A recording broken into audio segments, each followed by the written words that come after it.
president in 2010, where he led the club to 7 consecutive Presidential Distinguished Club. He was the 2011 Sergeant of Arms for District 47. Vic is the 2011 past president of the Women's Council of Realtors for the Stewart Martin County chapter. Vic's goal is to become a Toastmasters International Speaker of the Year. His speech title is, "What Can Toastmasters Do for You? I Know What Is Done for Me." What can Toastmasters do for you? I know what it's done for me. Vic Miskanic.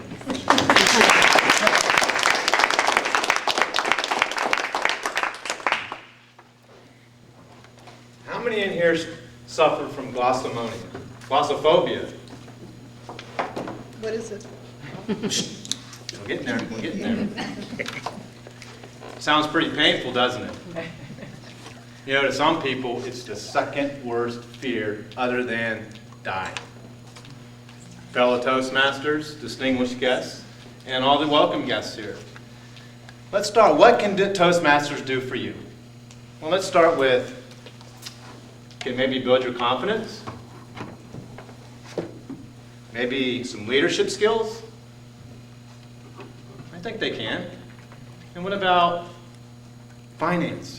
Do you think that Toastmasters could maybe help you in your financial world? Did you know that public speaking is one of the highest paid professions in the world? You have to be good, but per hour, if you're a great speaker, your ticket's written. And most people that won the international speech contest, right away they're worth 6 figures, just because they won the speech contest. And how about a little romance? Do you think Toastmasters can do that for you? Oh, yeah. Well, let's start out with leadership. I started with Toastmasters. I was switching professions back when the market started to crash. Didn't know what I was going to do with myself and said, now I'm in real estate. I had a license for 20 years. I was in development. I need to go meet some people. It's a lot different selling to people rather than telling people what to do when you're paying. So what I did is I went to a Toastmasters meeting. And guess who I met there? Karen Morrow. Now I sat all the way in the back. I don't want anyone to talk to me. That's where the glossophobia comes in. I had it, which is the fear of public speaking. I sat all the way in the corner. And she's like, come sit up here. And I'm like, no, I'm just going to hang out here and see what's going on. Everybody's clapping and cheering. And I'm like, what in the have I gotten myself into?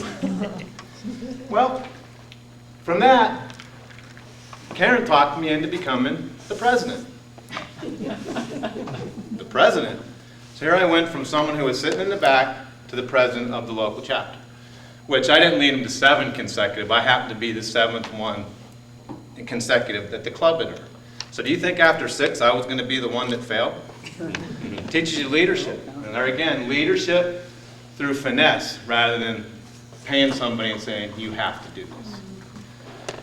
Well, then the next thing you know, one of the gals from the real estate industry was in there, Sandy McAllister.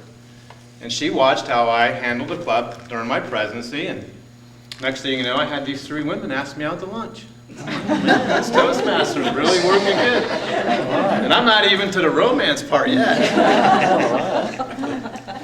So I go to lunch with these 3 lovely ladies, and the next thing you know, I come out, I'm the president of the Women's Council of Realtors. Actually a nominee to be president. And why was that? Because they saw how I was in Toastmasters, and they felt that I would be a good leader for their organization. So I did that for a year. Then Karen again talked me into doing a speech contest. Got a lot of influence. Well, and that's what you need. Somebody needs, every once in a while you need somebody to give you a push to go to that next level. So she says, you need to join the international speech contest. I said, are you kidding me? So I did, and I made it to the district finals, which is really pretty cool. From somebody that was hiding in the back to speaking in front of a couple hundred people at a contest.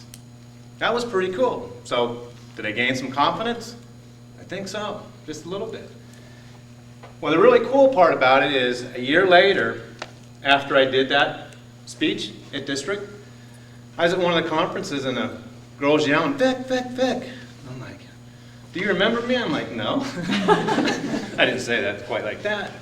Well, when I did my speech, I gave away something at the end that was very memorable, and I'm not going to tell you what it is because you're all going to get to see that speech or a rendition of it at some point in time. But she said, you know, every time I feel down, that piece that you gave me sits on my TV and I look at it and it brings a smile on my face. It was a motivational speech that I did. A year later, someone's coming up and telling me that. That made me feel pretty special that I had touched somebody in such a small way. And to this day, her and her husband are investors and clients of mine. Was never meant to be, but how many people here, if you did, met 200 people and you got a sale out of it, would that be a good day? Yes. And if you could talk to them all within an hour? Absolutely. And you got one sale out of every time you spoke? Leverage. So that brings us to the finance side. Do you think that Toastmasters could help you financially? Anybody? Absolutely. Well, for me, I met another gal in Toastmasters who is a very good friend of mine now. And because of her, her family, and the referrals, since I've been in Toastmasters, she's probably been responsible for at least 15 of my real estate transactions. And she came up to me after a meeting one time, she said, you know, I'm only looking for a small investment house. Do you think you could help me? And I'm thinking, we're not selling any house. I don't care if it's $50,000, I'm going to help you. And 15 transactions later. Matter of fact, a couple of her kids have come to me.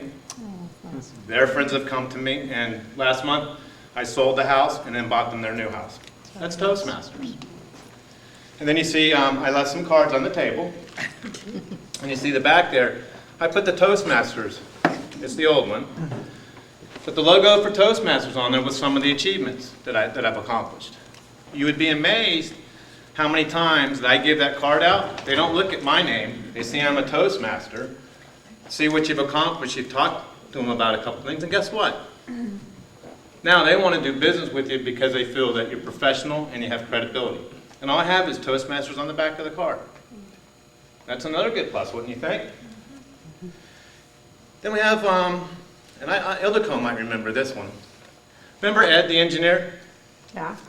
He was the worst speaker you ever wanted to meet, was he not? Mm-hmm. Well, he stuck it out, did his speeches. He got up here and he was like really, really nervous. I mean, almost to the point where he froze and didn't talk. But he stuck it out. About 2 years later, the recession hit. And they were laying off engineers in this town because we weren't building houses anymore, right? And Val, we had another engineer also. So guess who got to keep their jobs the longest and got jobs? Because they were Toastmasters. Ed went up to Washington, D.C., and at that time, he said there was probably close to 250 applications for this engineering job. When he went in for the interview, guess who was a Toastmaster? The guy doing the interview. And what people are looking for today is engineering, accounting, typically your trades or your professions where they didn't have to go out and talk to people or sell their ideas. They want engineers now that can communicate their ideas. And that's who wins now in the job market, someone who can communicate their ideas. So 2 people in our club kept their jobs, and one got a job because of Toastmasters. I mentored the Fort Pierce Utilities Club. Why did Fort Pierce Utilities need a club? Because internally, their departments did not communicate.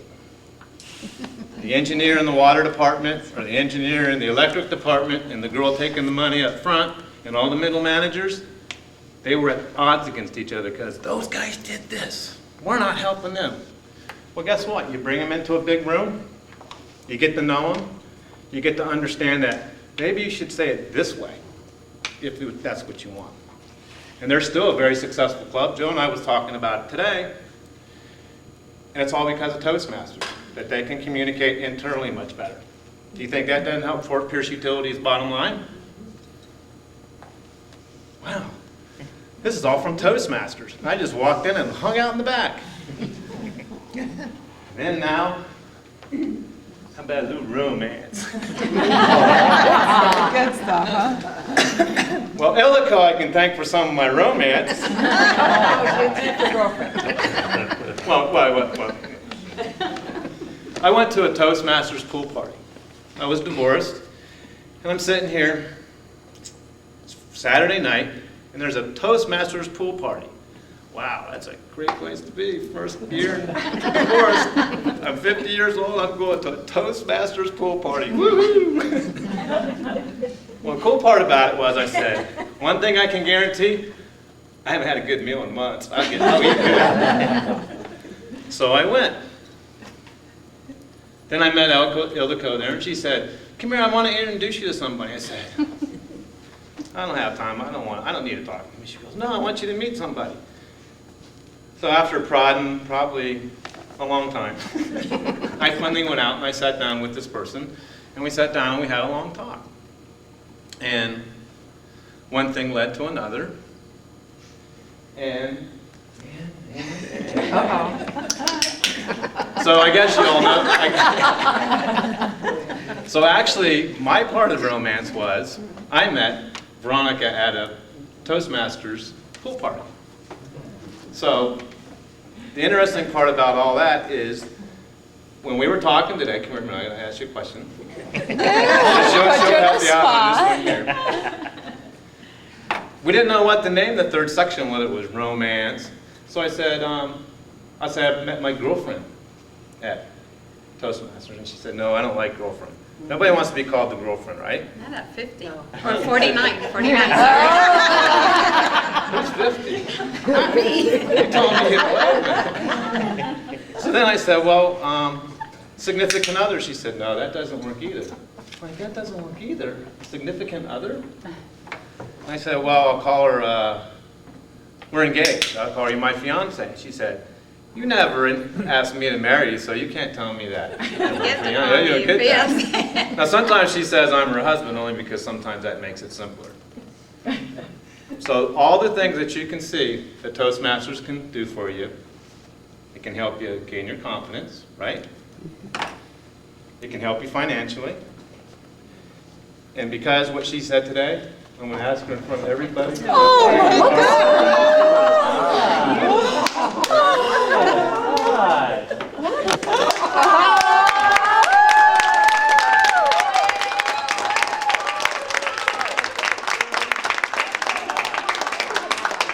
That's what Toastmasters can do for you.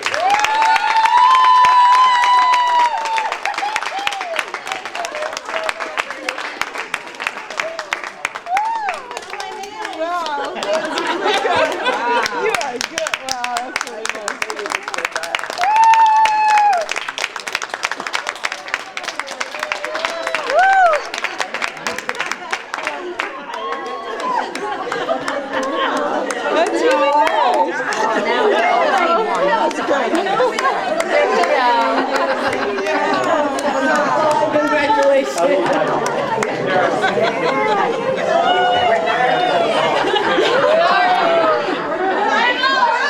That's really nice.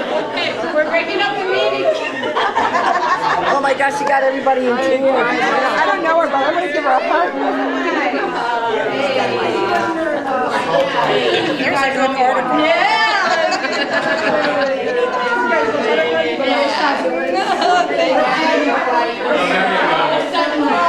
You didn't tell me there's like stuff going on like this here.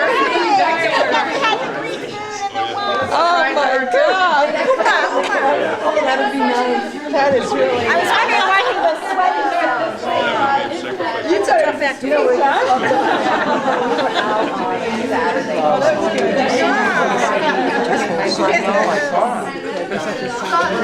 That made my day better. Isn't that great? And I didn't even get more.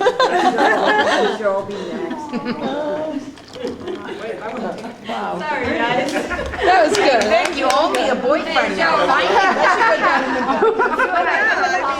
My husband was so nervous he couldn't even kiss me. He just We're all sitting together. Single karma. You're the big deal. Before